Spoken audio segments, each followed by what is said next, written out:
एक तरफ कोरोना से जंग के खिलाफ देश और दुनिया में वैक्सीन को एकमात्र हथियार माना जा रहा है, तो वहीं दूसरी ओर बाबा रामदेव एलोपैथी और आयुर्वेद को लेकर एक नया मोर्चा खोल दिए हैं। बाबा रामदेव और उनके साथ जुड़े विवादों का चोली दामन का साथ है। बाबा रामदेव कब कहां क्या बोल दें और उसके बाद किस तरीके का विवाद खड़ा हो जाए, इसे लेकर हमेशा संशय बना रहता है।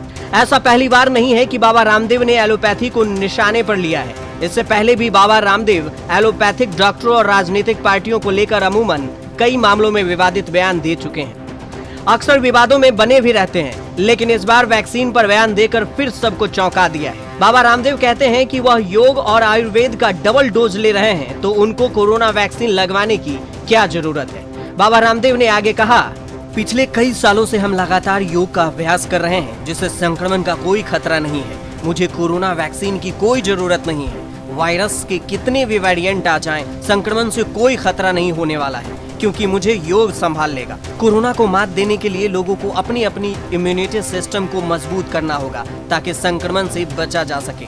कोरोना वैक्सीन 100% प्रभावी नहीं है।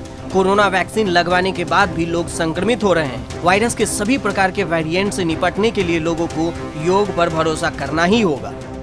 रामदेव ने एक बार फिर एलोपैथी चिकित्सा पद्धति पर सवाल खड़े करते हुए कहा कि सर्जरी कोई साइंस नहीं बल्कि स्किल है। उनका कहना है कि आने वाले समय में आयुर्वेद चिकित्सा पद्धति पर लोग ज्यादा भरोसा जताएंगे और अपनाएंगे भी।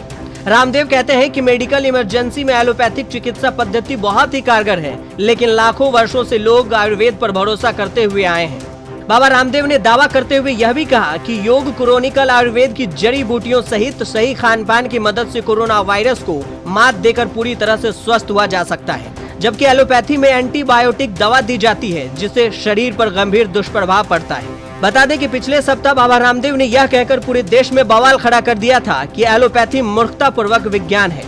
यही नहीं, बाबा रामदेव ने यहाँ तक कह डाला कि एलोपैथिक दवाएं लेने के बाद लाखों की संख्या में मरीजों की मौत हुई है।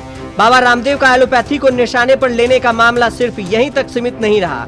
एक योग शिविर में उन्होंने डॉक्टरों को टर्टर कहते हुए तंज भी कसा था। इससे पहले भी बाबा रामदेव ने जब कोरोना की दवा बताकर आयुर्वेदिक प्रोडक्ट लॉन्च किया, तब भी बाबा रामदेव के निशाने पर एलोपैथ के डॉक्टर ही थे।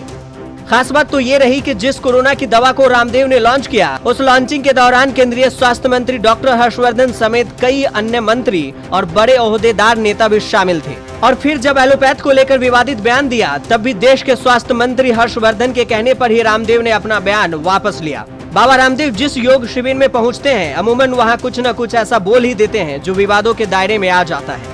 इस बार फिर रामदेव एलोपैथी को लेकर विवाद में है। बता दें कि एलोपैथी डॉक्टरों को लेकर दिए गए विवादित बयान के बाद इंडियन मेडिकल एसोसिएशन की उत्तराखंड शाखा ने 1000 करोड़ रुपए का मानहानि नोटिस भी बाबा रामदेव को भेजा है। नोटिस में रामदेव से उनके बयान का खंडन वीडियो और लिखित माफी मांगने की भी बात कही गई है।